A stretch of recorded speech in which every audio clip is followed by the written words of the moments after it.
Méditation du 16 septembre. Les hommes aussi pleurent. Troisième partie. Que le Seigneur de la paix vous donne lui-même la paix en tout temps et de toute manière. 2 Thessaloniciens 3, le verset 16. L'homme qui devient père s'adapte à son nouveau rôle d'une manière complètement différente de celle de la femme. En de nombreuses cultures, les soins des enfants n'incombent à la base qu'à la mère. C'est elle qui donne au bébé nourriture, chaleur, parole aimante, attention. Dans ce contexte, le rôle du père est considéré comme secondaire et il consiste principalement à subvenir aux besoins du foyer. Dans ce contexte, un père aimant est chargé de remplir le garde-manger de sa maison et de subvenir aux besoins concernant le toit, les vêtements, les chaussures et l'éducation. Une cascade d'émotions et de sentiments agréablement déborde dans son monde intérieur quand il voit sa famille protégée et en sécurité. La reconnaissance de son épouse et de ses enfants, parfois rares, le poussera à faire des actes de sacrifice. Il serait peut-être bon sur ce point de penser que tout être humain possède une vie émotionnelle avec des besoins profonds. La différence est dans la manière de les exprimer et de les satisfaire. Les hommes ressentent, pleurent, aiment, souffrent, s'émeuvent, ont des aspirations et ont ce besoin d'être reconnus et aimés. C'est juste qu'ils le vivent différemment des femmes. Ce qui se détache de tout cela est que, malgré nos différences, nous sommes capables d'ouvrir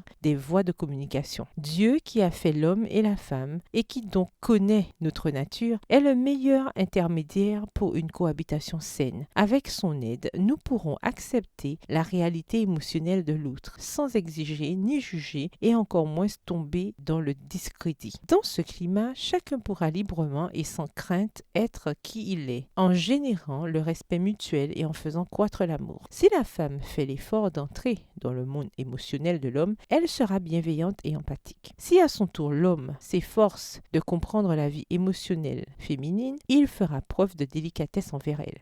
Chers amis, ne permettons pas à nos différences de nous éloigner l'un de l'autre. Au contraire, utilisons-les comme un lien d'entente et d'harmonie. Rappelons-nous ce qu'a dit l'apôtre Paul. Que le Seigneur de la paix vous donne lui-même la paix en tout temps, de toute manière. Bonne journée, que l'Éternel vous bénisse.